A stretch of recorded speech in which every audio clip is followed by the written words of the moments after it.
El vino de Babilonia. Ahora, la Biblia habla mucho acerca de Babilonia y hemos estado tratando sobre este asunto en las últimas conferencias, y anoche estudiamos Apocalipsis capítulo 13 y vimos a los varios componentes de la primera bestia, la que sale del mar, y vimos que habla con la boca de un león. Tiene la boca de un león. ¿Y el león era el símbolo de qué? De Babilonia.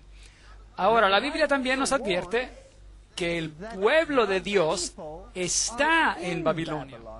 Y que llega el momento cuando Dios dice, salid de ella, pueblo mío. ¿No es correcto? Ahora, ¿qué de bueno sería si Dios te dijera, salid de Babilonia, y usted no tiene idea de qué Babilonia es? ¿No sería eso un problema? Porque ¿de dónde tendría que usted salir? Usted no sabría de dónde salir. Entonces la Biblia tiene que definir a Babilonia para que nosotros sepamos de dónde tenemos que salir. Y ya vimos algunas indicaciones y ya hemos identificado a algunos de los componentes de Babilonia. Y uno de los componentes principales es el falso Hijo de Dios que está en el lugar del Hijo de Dios, porque Babilonia, Bab, portal al conocimiento, la sabiduría de Dios, a Dios, y la palabra Babilonia significa también confusión como palabra entera. Entonces esta palabra nos dice que hay otra manera de salvación aparte de Jesucristo. Y la bestia a la cual nos referimos como al poder del cuerno pequeño forma un componente muy importante de este sistema. Este es el falso Cristo, el que está en el lugar de Cristo, el anticristo.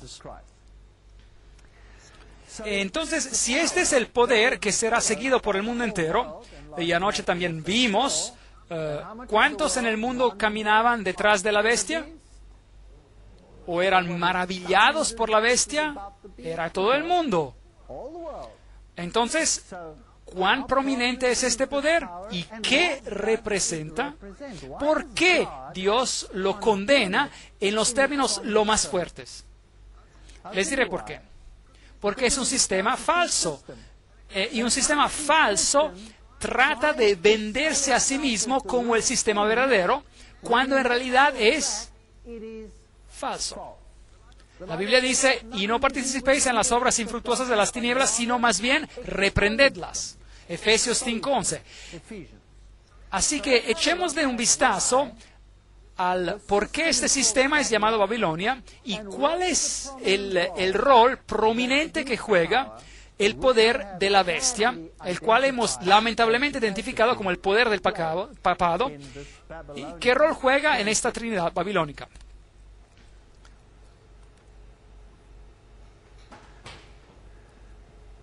Tenemos también la palabra profética más segura, a la cual habéis bien en estar atentos como antorcha que alumbra en lugar oscuro, hasta que el día amanezca y el lucero de la mañana salga en vuestros corazones. Segunda de Pedro 1:19. Tenemos que diligentemente estudiar las profecías. Tenemos que saber lo que está aconteciendo detrás de las escenas. Tenemos que saber por qué y por qué razón Dios dice las cosas.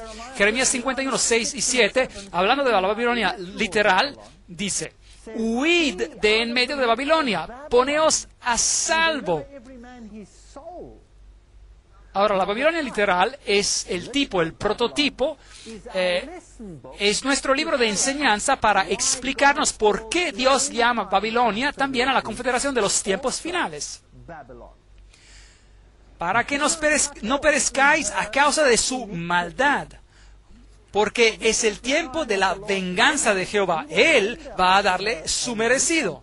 Entonces, ese sistema es un sistema que engaña, tiene una religión falsa, que lleva a las personas a la perdición. Una copa de oro que embriagó a toda la tierra fue Babilonia en la mano de Jehová.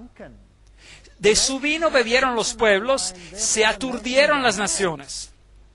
O se enloquecieron las naciones, en otras palabras, como dice la Nueva Versión Internacional y la Biblia de las Américas. En otras palabras, las naciones que beben el vino de Babilonia se enloquecerían. El vino, en la Biblia, ahora, si Jesús es la vid, entonces el vino que sale de la vid debe de ser lo que Él dice. Debe de ser su fruto. Debe ser las doctrinas. Entonces, Babilonia tiene doctrinas falsas.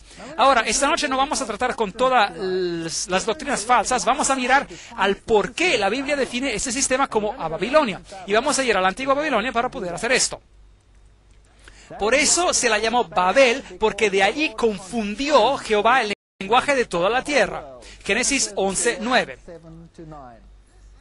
Esto ha sido una espina, una irritación para el diablo desde ese tiempo. Cuando ellos estaban construyendo la Torre de Babel con el propósito de unirse en apostasía hacia Dios, porque Dios había dicho que nunca destruiría el mundo por un diluvio otra vez, aun si ellos construyeron una torre, aún así ellos construyeron una torre en caso de que Él tratará de hacer algo parecido en el futuro. Entonces Dios separó a las naciones. Y eso era algo esencial para nuestra salvación, porque separando a las naciones, esta tensión constante en este planeta guiaría a las personas a buscar a Dios. Porque si usted es amenazado por uno y el otro, y usted busca a Dios, y Dios puede quedarse en las mentes de los hombres. Al diablo no le gusta la separación, y quiere un sistema unido donde todos lo adoran a Él. Otro ángel lo siguió diciendo. Estamos leyendo del libro de Apocalipsis. Ha caído Babilonia, la gran ciudad, porque ha hecho de beber a todas las naciones del vino del furor de su fornicación. Apocalipsis 14:8. Entonces, en otras palabras, aquí tenemos un sistema que está vendiendo el vino que está lleno de fornicación. Eso es apostasía hacia Dios. Ahora, si usted está apostatando hacia Dios, ¿a quién está sirviendo usted? Al otro. Al otro. Y él también tiene una vestimenta. Él se presenta en una forma u otra forma, o en cualquier forma él quiera presentarse. Pero cualquiera sea la forma, no es la manera de Dios, es su manera. Entonces aquí está el sistema falso que se ha levantado. Ahora, Apocalipsis 16:19 nos dice, la gran ciudad, se refiere a la Babilonia espiritual, no puede ser la Babilonia antigua, porque Dios dijo que la Babilonia antigua nunca se reconstruiría. Entonces, la antigua ciudad sirve como un tipo, un prototipo, y un tipo, por definición, es también más pequeño que el antitipo, el cumplimiento. El Cordero representa a Jesucristo. Entonces, el Cordero es solo un pequeño ejemplo del más grande y prominente antitipo, que es Cristo mismo. El tipo prototipo de Babilonia representa a aquellos que apostatarían contra Dios, y al final de los tiempos, en una escala más larga, ocurre lo mismo. Y representa a todos aquellos que en confederación trabajan juntos para oponerse a Dios. Jerusalén sirvió de tipo prototipo representando a todos aquellos que buscarían a Dios y buscarían salvación por medio del Cordero. Así que esta es la tipología que tenemos acá. Entonces aquí tenemos esa gran ciudad que fue dividida en tres partes. Ahora sabemos que Babilonia tiene tres componentes. Así que vamos a tratar con las tres en esta serie de conferencias. No se pierda nada de esto. Y las ciudades de las naciones cayeron. La gran Babilonia vino en memoria delante de Dios para darle el cáliz del vino del ardor de su ira. Así que si usted se queda en Babilonia, entonces usted tendrá que tratar con este lado del asunto. Dios recompensará. Y vi tres espíritus inmundos como sapos. Esto es pesado. El espíritu que mueve a Babilonia consiste de espíritus inmundos. Y ellos salieron de la boca del dragón. Ese es Satanás mismo, porque la Biblia define al dragón como a Satanás en Apocalipsis capítulo 12. Y fuera de la boca de la bestia, Apocalipsis nos habla acerca de la bestia, y ya hemos tratado con esto en gran detalle, el poder del cuerno pequeño en Daniel capítulo 7, y la bestia que sale fuera del mar, Apocalipsis 13, y lamentablemente tuvimos que identificar a ese sistema como el papado, y fuera de la boca del falso profeta. ¿Sabe que en otros idiomas esto se resalta un poco mejor? Si lo lee en alemán, entonces esto es Rache des Drachens, Rache des Tieres, un Mund des falschen Propheten. Si usted sabe lo que significa, hay una palabra más dura y una palabra más suave para la palabra boca. Y el dragón y la bestia tienen la palabra más severa, y el falso profeta tiene la palabra para la boca que es más triste. Ahora, el falso profeta son todos aquellos que una vez tuvieron la verdad, pero regresaron al sistema madre. Son espíritus de demonios que hacen señales, y hablamos sobre milagros anoche, y estos milagros engañarán a las personas y van a los reyes de la tierra.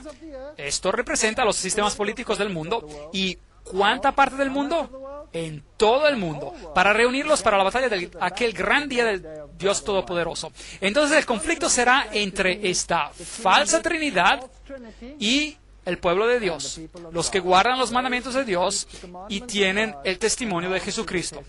Entonces, la Babilonia mística consiste del componente representado por el dragón, Satanás, trabajando directamente por medio del hombre. Eso sería espiritismo, ocurrencias extrañas, apariciones, todas esas actividades espiritistas.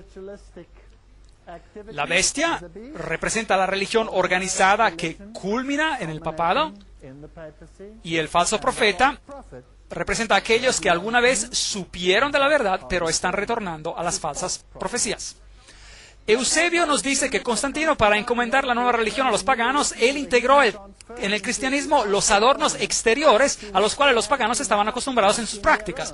Development of Christian Doctrine, desarrollo de la doctrina cristiana, página 372. Y la evidencia nos apunta al hecho de que el cristianismo en esa era temprana fue paganizado y solo adoptó la vestimenta, la apariencia del cristianismo. Y esto es derivado de acuerdo a las escrituras de las sociedades secretas. Puede ser rastreado hasta Simón Mago. Simón Mago siguió a Pedro y Pablo hacia Roma. Y él era un mago. Él era un sacerdote pagano que se puso en un atuendo cristiano porque él quería tener ese poder, y Pedro lo censuró. Y este Simón Mago, y de hecho el nombre de Simón significa también Pedro, él lo siguió a Roma, y esta mezcla de ocultismo entre el paganismo y el cristianismo encuentra su sede en él. Él era el Petra, P-T-R, el Petra, y los Petros no tienen nada que ver con Simón Pedro, el apóstolo, pero tienen que ver con Simón Mago.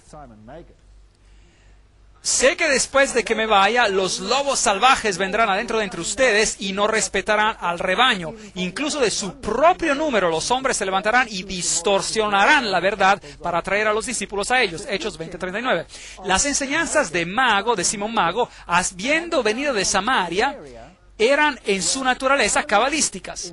Y fuera del cabalismo viene el gnosticismo. Y el gnosticismo es la enseñanza de que el Mesías es el Osiris antiguo. Así que las antiguas mitologías egipcias, que originan del libro de los muertos, que origina de Tutmosis el III, que era el mismo faraón que se enfrentó a Moisés, quien era el sumo sacerdote del ocultismo y paganismo, esta religión de Osiris e Isis, la diosa, esto, ¿cómo diríamos esto? Esta inyección de antropomorfismo humano en esta religión y la adoración androgénita, porque las deidades eran ambos masculino y femenino y eran intercambiables, esta religión es lo que se introdujo en el cristianismo. Ahora, los dioses antiguos, si queremos encontrar los enlaces dentro de la Babilonia moderna, tendremos que mirar a la Babilonia antigua. Los caldeos adoraban a Abel o Medoraj, y luego estaba Ninus, el hijo, y el hijo era también adorado como Tammuz.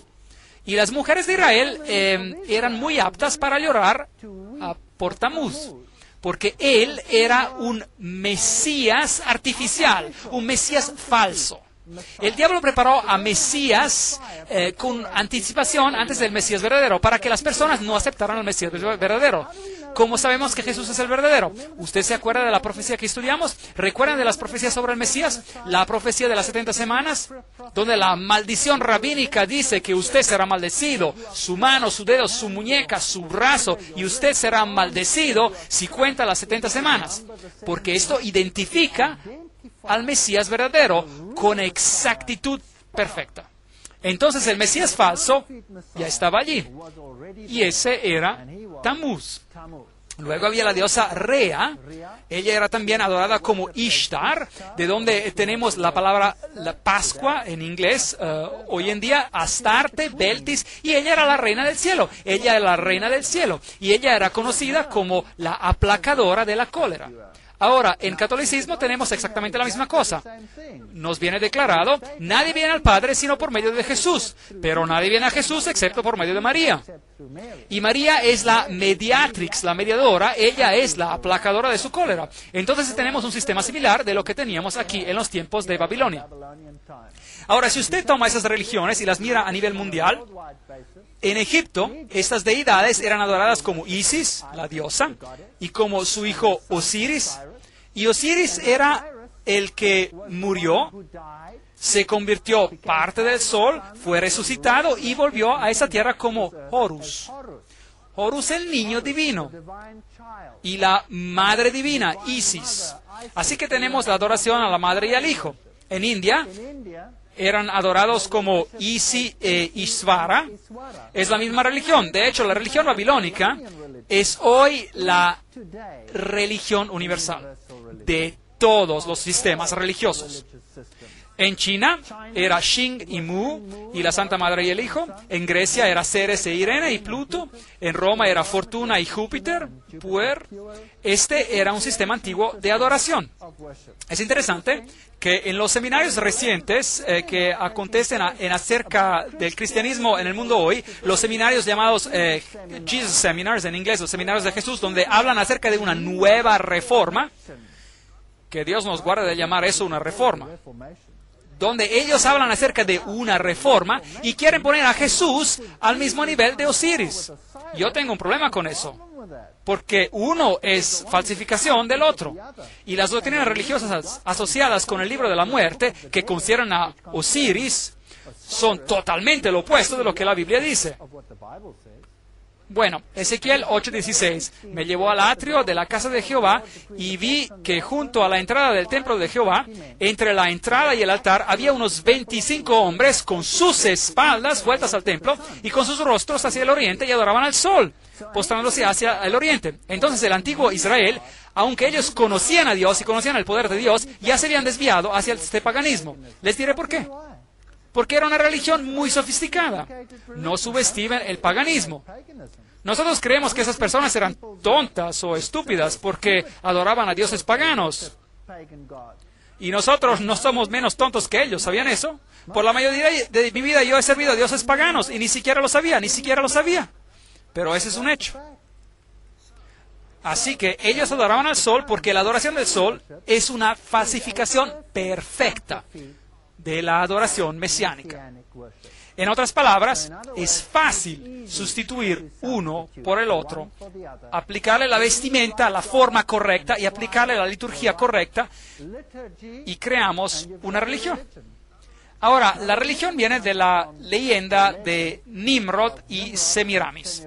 Nimrod era un guerrero contra el Señor y él fue quien apostató y luego fue condenado a muerte.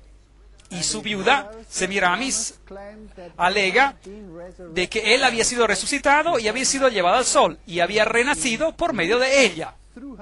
Y como los peces nadan por las aguas del río Eufrates, entonces el símbolo del pez se convirtió en el símbolo del dios que protegía a Nimrod en esta transición. Y luego ella dio a la luz a un niño, quien era, por supuesto, el nacimiento, el renacimiento, la resurrección, si desea, en el niño de Osiris. En Escandinavia, ellos eran adorados como Frigga y Balder, Venus y Adonis en Roma, Astores y Baal en Fenicia, y luego el niño se convirtió en el que lleva los pecados sobre sí, y se convirtió en el Salvador, y este era su nombre, era llamado Zoroaster. A propósito, el zoroastrianismo está con vida y muy bien, y viviendo en el Medio Oriente. Es la semilla de la mujer. Mitras, el Salvador.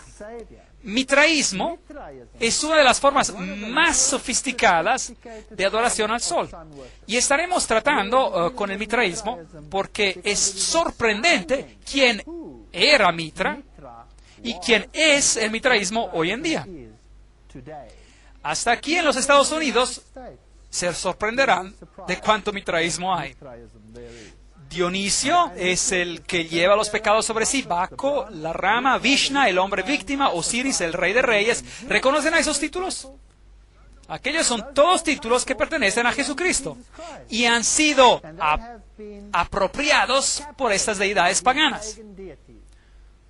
Ahora, si usted era un sacerdote de las deidades paganas, entonces usted adoraba esta deidad en muchas formas. Una de las formas más prominentes era en la forma del dios Dagon.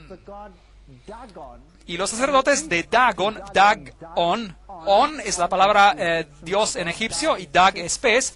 Entonces es la forma de pez para este dios. Los sacerdotes usaban la mitra de pez en sus cabezas y tenían una capa completa de pez. Y el pez en la antigua Egipto y en las religiones paganas se convierte en el símbolo de Dagon. En esta escultura egipcia, en particular, usted tiene los cuernos del toro, el toro. La primera letra del alfabeto hebreo era el símbolo del toro.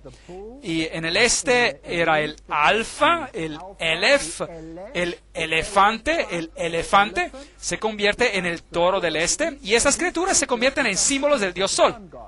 Por tanto, tenemos la adoración al toro y tenemos la adoración al elefante y los cuernos que estaban entre los ojos del toro también eran un símbolo de la media luna, la hoz de la luna, la cual se convierte en un símbolo del vientre de la mujer, la cual recibe el renacimiento del dios Sol. Así que más adelante se volvieron un poco más sofisticados y los sacerdotes de Dagon usaron la mitra de pez y la capa y luego más tarde sustituyeron la capa de pez por las vestimientas coloridas. Normalmente en los colores de carmesí, el cual es el color de sacrificio, y el morado, que es el color de la realeza. Ahora, ¿usted reconoce esta clase de mitra que está allá encima? ¿Hay personas que la usan hoy en día en otra forma? Sí lo hacen. Bueno, vayamos y veamos si realmente lo podemos encontrar en los relieves de la antigua Babilonia. Sí podemos. Esta de aquí viene del Museo de Pérgamo en Berlín, Alemania. Y yo mismo tomé esta foto. Allí tenemos el símbolo del sol y las líneas onduladas. A propósito, las líneas onduladas procediendo del sol son la seña del símbolo femenino. y las líneas rectas son las señas del símbolo masculino. Por medio de la unión de la deidad masculina y femenina tenemos el nacimiento del Salvador. Y aquí tenemos a los sacerdotes de Dagón caminando alrededor con cubos por allí conteniendo agua bendita.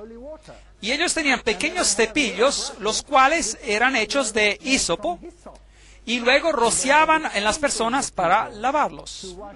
¿Ese es un rito que se practica hoy en día? Sí, así es. Aquí tenemos un sacerdote, un sumo sacerdote de Dagón. Ahí tenemos el símbolo en los cielos del dios Shamash, que es el símbolo de la deidad. Él tiene alas, normalmente las alas de un águila. Y luego tenemos el símbolo del sol en el medio. Hay otro símbolo solar a la derecha, el cual es de 2 estrellas sobrepuestas una sobre la otra, haciendo 8 puntas. Entonces se hace una rueda solar con 8 puntas. Y así uno era el sumo sacerdote, entonces usted tenía que inclinarse enfrente al sumo sacerdote. O si uno era el representante o el Dios mismo, usted tenía que a menudo besar el anillo y besar su calzado. Ahora si vamos a Roma. Este es el Panteón exterior de Roma, y este es el lugar donde todas las deidades de los tiempos antiguos eran adoradas. Y afuera tenemos esta pequeña estatua por aquí, donde tenemos una base cúbica abajo, que es también un símbolo del paganismo a propósito. Y luego tenemos los elefs parados en la parte de abajo, símbolos del dios Sol. Luego tenemos el estelar, que es el símbolo del símbolo fálico de Osiris, porque cuando Isis lo juntó otra vez, esta es una de las piezas que ella tuvo que reconstruir, y encima de este tenemos el símbolo de la cruz. Y estaremos tratando con esto un poco más adelante. Si usted entra en el Panteón, tiene cosas interesantes en el suelo. Tenemos cuadrados. Las deidades paganas estaban o en un cuadrado o estaban representadas en un círculo. Entonces tenemos círculos y tenemos cuadrados. Y porque ellos eran al mismo tiempo buenos y malos, representando a los dos lados, por eso se tenía a cuadrados blancos y negros. Ahora, si vamos a las iglesias católicos romanas y catedrales, usted encontrará el pez por ahí. Esta es la diosa antigua Astarte. Allí está la mitra de pez con el símbolo de la estrella, o el sol y la media luna por allá.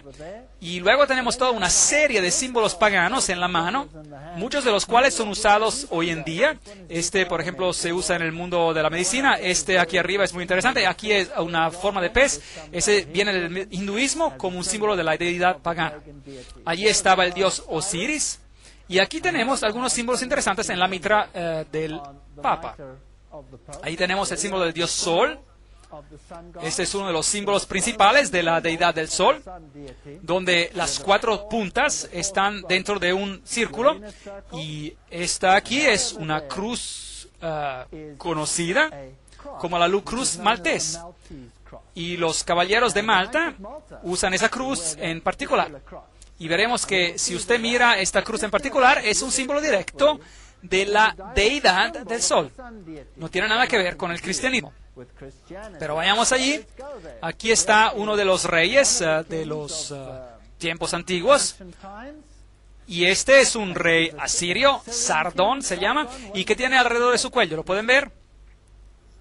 Este está en el Museo Británico en Londres. Allí tenemos la cruz maltesa, que es la misma cruz que el Papa tiene a su lado. Y está apuntando aquí con su dedo así, que también es un símbolo del 1, significando la deidad, el número 1, y el número 1 representa el dios Sol. Ahí tenemos el símbolo que acabamos de ver en la mitra del Papa, el símbolo del dios Sol. Aquí hay otro símbolo, tenemos el compás, la escuadra y el compás que encontramos en la masonería. Allá tenemos la media luna con la hoz en ella, que se encuentra en muchas religiones. Ahí tenemos el multicapa, como usted lo encuentra en las religiones aztecas de la adoración del sol. Y ahí tenemos la mitra triple, los 3 aspectos del dios sol. Esos son algunos de los símbolos principales de la adoración del sol, como los encontrará en los tiempos antiguos.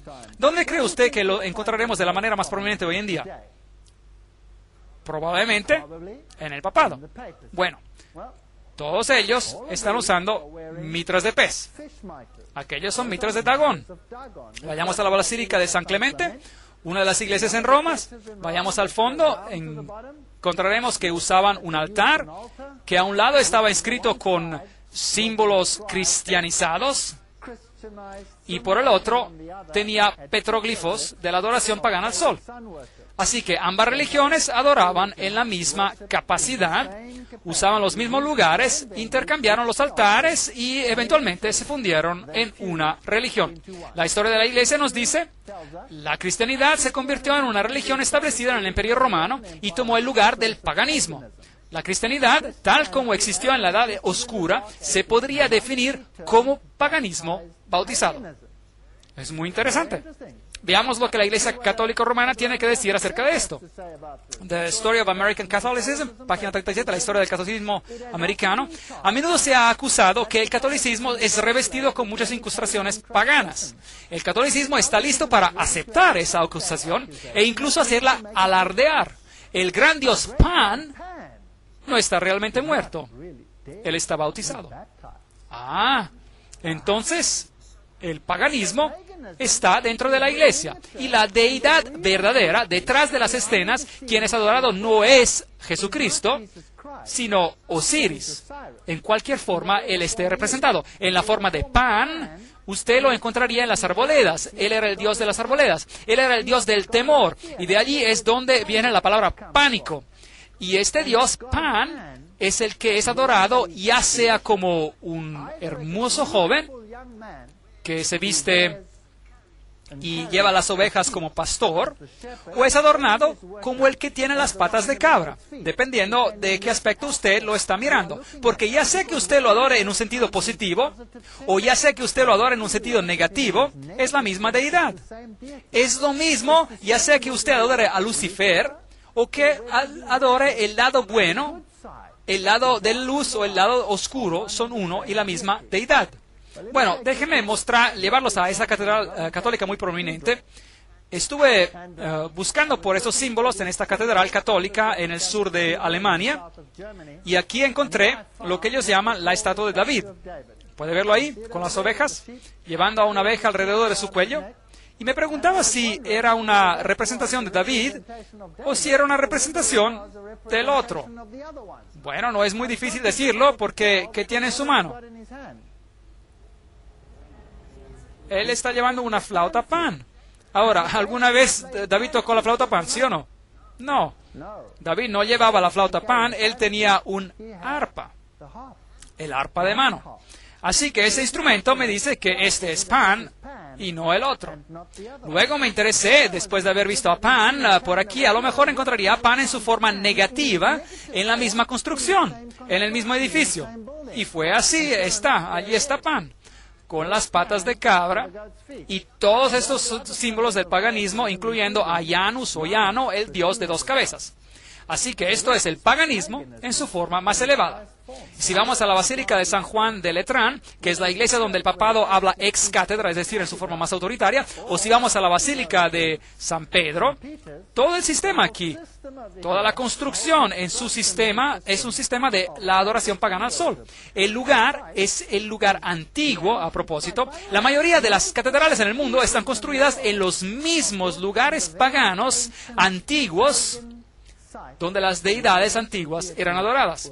La construcción de esos edificios está también en acuerdo con los rituales paganos antiguos.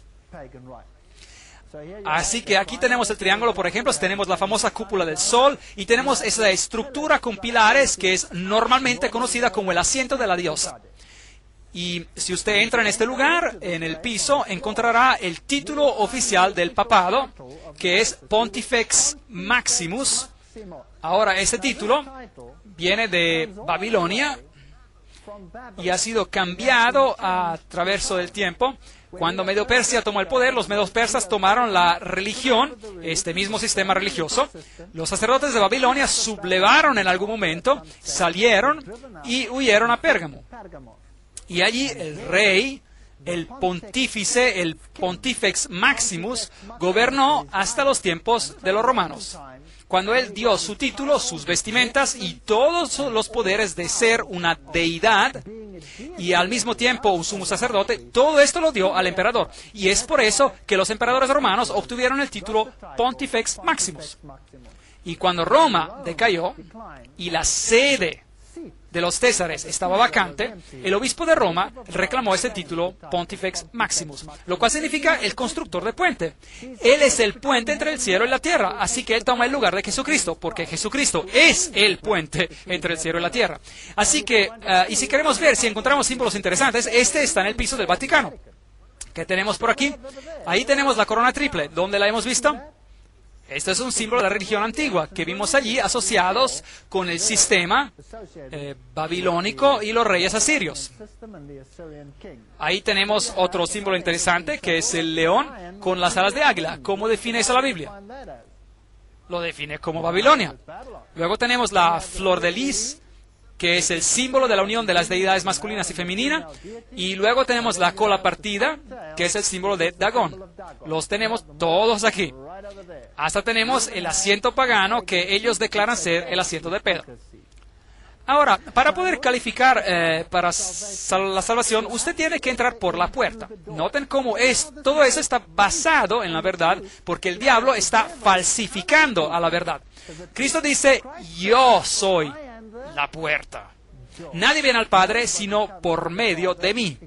En el paganismo hay tres puertas, una larga y una mediana y una pequeña, y una representando a la deidad masculina, la otra la deidad femenina y la otra la deidad del niño, de modo que tenemos padre, madre e hijo. Bueno, aquí tenemos en la antigua cultura boliviana una típica puerta al sol. Ahí está el símbolo del dios sol por encima.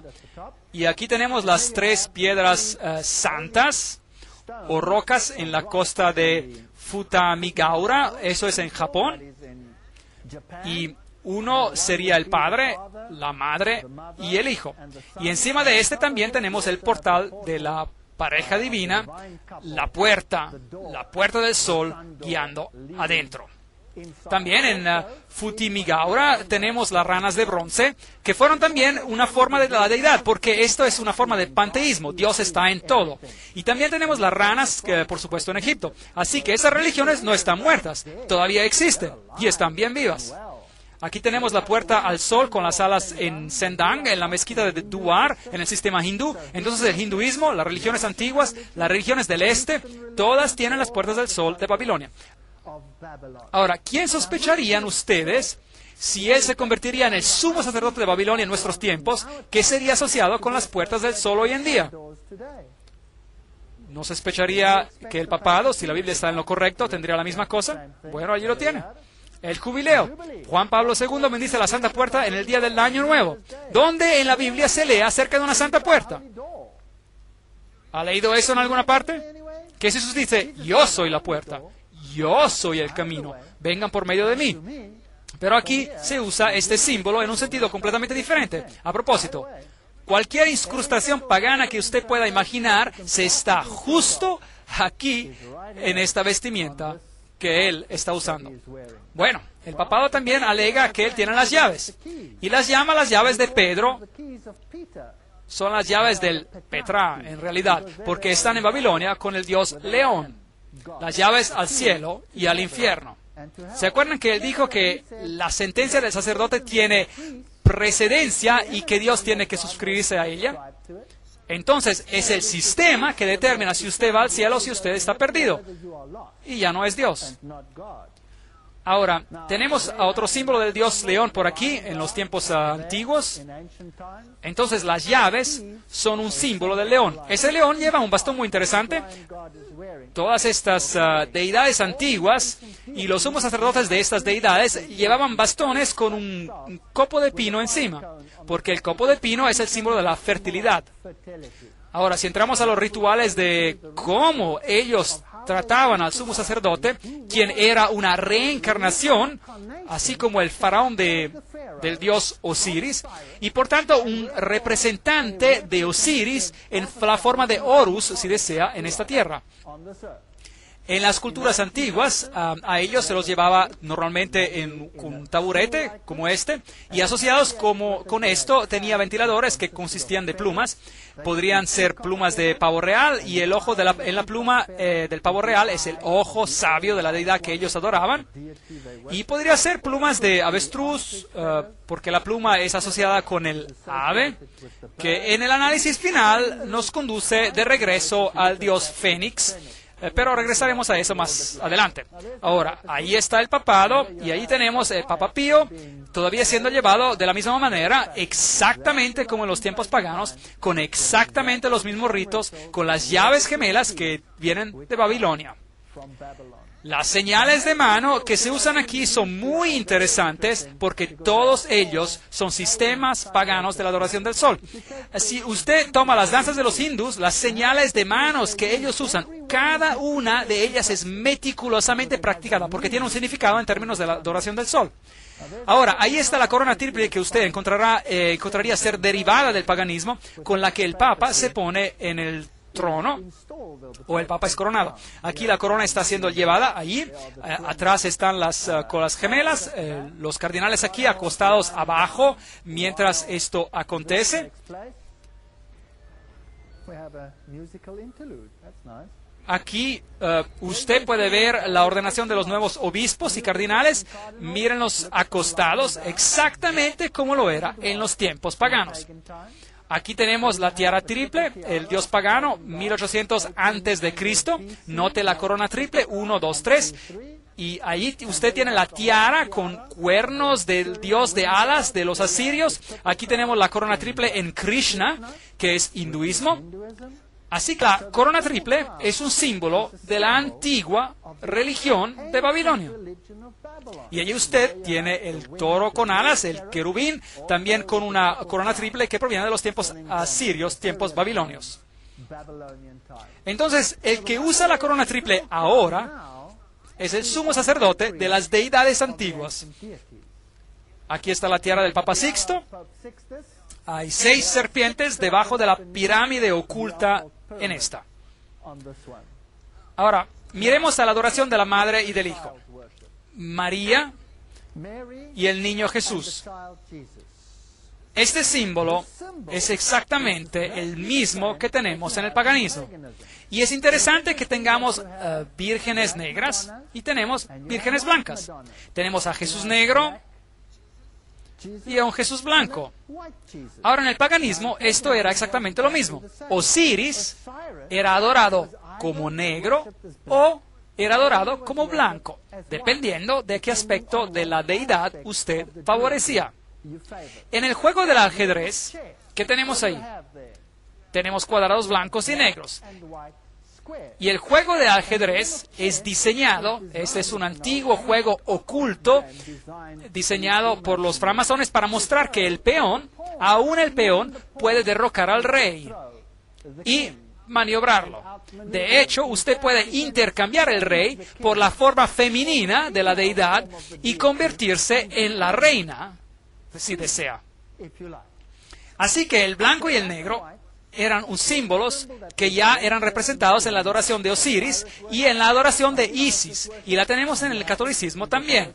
Tenemos a la Virgen Negra y tenemos a la Virgen Blanca. Y si usted va a la cultura oriental, usted tiene exactamente lo mismo. La adoración a la Madre y al Hijo, Isis e Isvara, Xingmu y el Niño Santo. Y ahí lo tenemos en Egipto, Isis y Osiris. Y el nacimiento de Horus. Ahí lo tenemos en la cultura hitita, la adoración a la Madre y al Hijo. Por supuesto, la Madre y el Hijo tomarían gran importancia en el catolicismo. Pero si usted quiere hacer creer a las personas que esto representa algo diferente, usted cambia los nombres de las deidades, no hay problema. Han sido cambiados a lo largo de la historia. Los griegos no tuvieron los mismos nombres que los medopersas. Ellos no tuvieron los mismos nombres que los egipcios. Ellos no tuvieron los mismos nombres que los babilonios, pero era una y la misma deidad, porque los atributos, el carácter, era idéntico. Así que todas estas deidades, aquí las tenemos en la antigua religión azteca, que es Tzotzolcoatl y el niño, y a veces las tenemos como masculino y femenino, negro y blanco, intercambiable, todas las fases, los sistemas androgénitos que la deidad es ambas masculina y femenina. La Virgen Negra en la Iglesia Católica y Mesías Negro, muy común, y las vírgenes blancas y los niños blancos. Aquí lo tenemos en el hinduismo. Esto viene del Museo Británico. Allí tenemos a la Madre y allí tenemos al Santo Hijo, el que será Salvador. Eso es paganismo. Esto no tiene nada que ver con el cristianismo, porque Jesús dice, hay un mediador entre el hombre y Dios. ¿Y quién es ese? El hombre Jesucristo. No tenemos a otro mediador. No hay ninguna María para tomar un lugar, o ningún otro santo, o ninguno que pueda actuar como mediador. Eso es paganismo. Pero esto no es cristianismo. Esta es Isis en su forma espiritual. Esto es como ella aparece en los ritos de la nueva era y manifestaciones. Estaremos tratando con esto en otra conferencia. Y aquí tenemos a los símbolos, los antiguos símbolos paganos de Hermes e Isis, justo aquí con la estrella de 6 puntas en medio del círculo, o las estrellas de 5 puntas, son también usadas en otros lugares. Ese símbolo, ¿dónde creen que lo encontré? Este símbolo de los dioses antiguos. Lo encontré en la catedral jesuita en el sur de Europa, en el sur de Alemania. ¿Qué está haciendo eso ahí? ¿O qué están haciendo esos símbolos de la adoración al sol en Czestochowa, en Checoslovaquia, o en Polonia, por todas partes del mundo? Bueno, veamos lo que la Nueva Enciclopedia Católica dice. Pío XII afirmó fuertemente el estatus real de María. Ahora tenemos una reina en el cielo, pero Beltis era llamada la reina del cielo.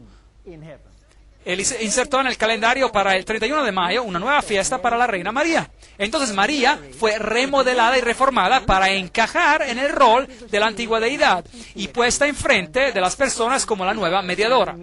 Es muy triste porque Jesús es puesto a un lado. Pío XII consagró el mundo al corazón inmaculado de María. Así que esto no es consagración a Cristo. Yo no estoy atacando a María. María era una mujer bendecida, era una mujer buena, pero su buena fama está siendo mal usada aquí. Ella fue reverenciada luego como la madre y la reina en el 31 de octubre de 1942 como un reconocimiento público de su estatus real. Es asombrante que el sistema completo de la adoración antigua de Babilonia realmente vino solamente a la madurez completa, a su cumbre en nuestros tiempos. Ahora veamos algunas de esas fascinantes representaciones de la trascendencia, de la transferencia del papel mediador de Jesús a María. Este lo encontré en Garcupaci, Roma. Aquí tenemos a Jesús poniendo la corona de espinas en la cabeza de María. Y es ella que tiene las heridas en sus manos. Entonces María es la que se convierte en la mediadora, la que sufrió y murió. Y se dice que por medio de María nosotros somos salvos, porque María es quien por medio de su obediencia nos redimió, mientras que Eva falló. Ahora, recuerden que yo mismo era católico. Yo era un católico acérrimo por muchos años. Así que me quedé totalmente atónito, así como algunos de ustedes probablemente lo están ahora. Ahora, esta diosa antigua, ella era parte de un rito de la fertilidad, y las personas rezarían a ella por fertilidad y crianza. Entonces, ¿cumple María con el mismo rol? Absolutamente. Vayamos a la Gruta de la Leche, la Grotte du Lait, en Belén, muy cerca de la iglesia de la Natividad. Y déjenme llevarles a la Gruta de la Leche. Ahí tenemos un símbolo. Está en la iglesia. Sé que se ve un poco raro y discúlpeme, pero esta es la foto que ellos usan como un icono. María con su pecho descubierto, símbolo de la fertilidad, donde ella alimenta a este niño. Y las personas vienen a esta gruta en multitudes para orar por problemas de fertilidad. Ahora, si usted mira en el techo de la cueva, encontrará estas manchas blancas. Y se llama la gruta de la leche porque se declara que estas manchas blancas que usted encuentra aquí son la leche de María. Porque cuando ella alimentó al niño Jesús, su leche chorreó contra las paredes de la cueva e hizo esas manchas blancas. Eso es lo que se dice ahí. Y esto ha sido autentificado por el papado y hay un testimonio del Vaticano que esa situación representa un milagro auténtico. Ahora le pregunté al guía allí, quien también era el cantor de la iglesia, de la Natividad. Esa es la gran iglesia, donde están todos los problemas de Israel ahora. Y el cantor mismo le pregunté, disculpe, soy un poco curioso. Estas manchas blancas que vemos en las paredes, las he visto en todas las otras cuevas también. También en las otras cuevas, ¿son de la leche de María? No. En las otras cuevas son naturales, pero estas vienen de la leche de María, ¿ve? Quizás suene un poco ridículo, pero les estoy mostrando que el mismo culto de la fertilidad que rodea esta antigua deidad se atribuye también a María. Y cuando uno piensa en esto, es bastante mórbido. Ahora, si ella es la reina en el cielo, eso significa que ella es la diosa del cielo. María, la reina del cielo. Aquí tenemos un cuadro católico donde los ángeles están coronando a María como reina. Aquí tenemos en una entrada en otra catedral en Europa, tenemos a María siendo coronada por el Padre y por el Hijo como reina del cielo. Mientras que los adoradores abajo no están adorando ni al Padre ni al Hijo, pero su homenaje es hacia María. Aquí hay otro cuadro con Jesús mirando, dando su sanción, mientras los arcángeles están coronando a María. Aquí tenemos otra coronación, donde el Padre y el Hijo están coronando a María directamente. Así que ahora no es un ángel, sino es el Padre y el Hijo. Son ellos directamente. Y aquí tenemos el Papa orando enfrente de una estatua de María. Y aquí lo tenemos a él coronando a María. Así que tenemos todo el ritual, tenemos todo el sistema de paganismo construido adentro de este sistema para hacer María, la diosa Peltis, la reina del cielo, la aplacadora de la cólera, la que está en el lugar del verdadero mediador. Así que si usted tiene este cuadro, por aquí tenemos al Espíritu Santo arriba y tenemos a María en el centro. Y si usted mira los ojos de los discípulos, ¿hacia dónde se dirigen? ¿Hacia arriba o a María? Hacia María. Entonces, ella se ha convertido en la mediadora. ¿Encontramos a este símbolo en los tiempos antiguos? Absolutamente que sí. Esta deidad femenina era también adorada como la paloma.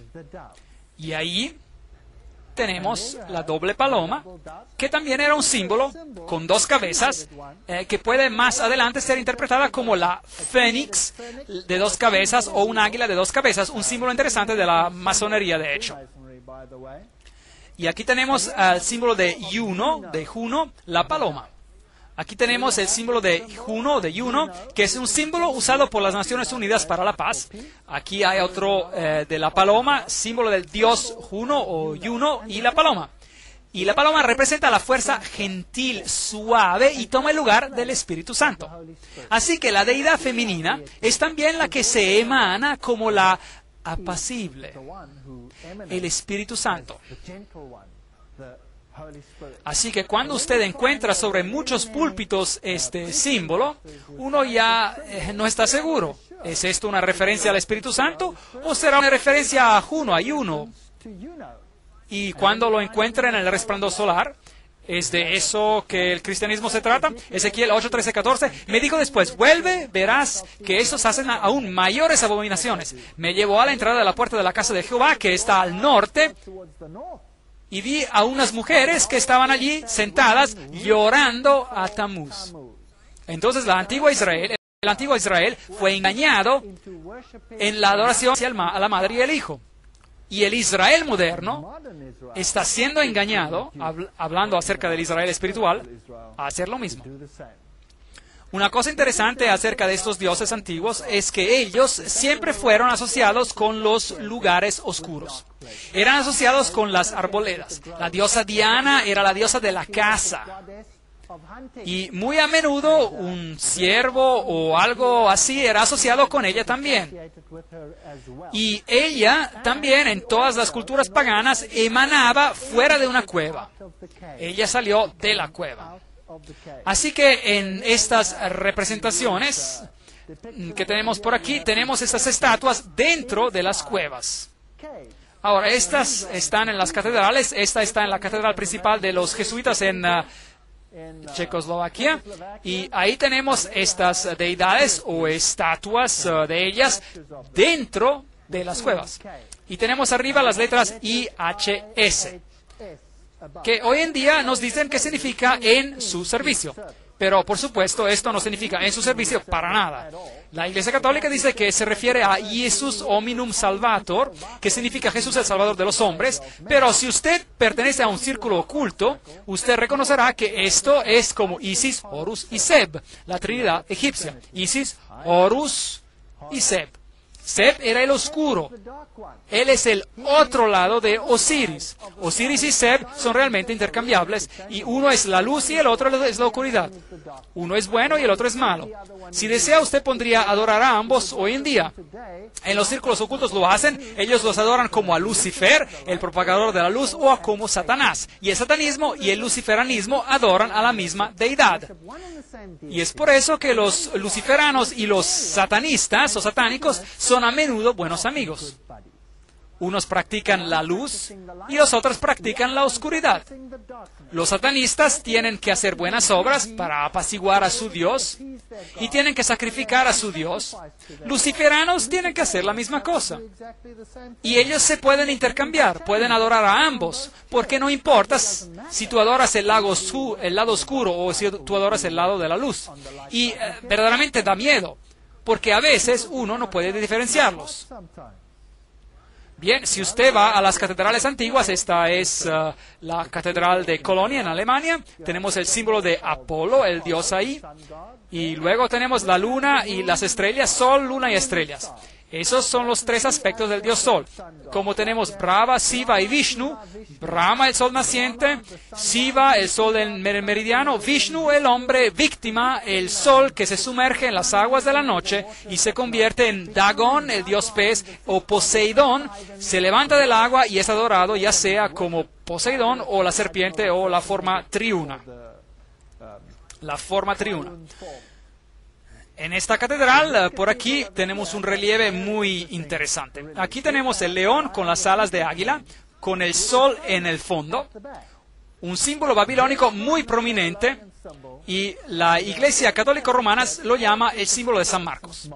Ahora, estoy seguro que encontrará gran dificultad en asociar a un león con las alas de águila con el resplandor solar detrás de la cabeza como un símbolo de San Marcos. ¿No es así?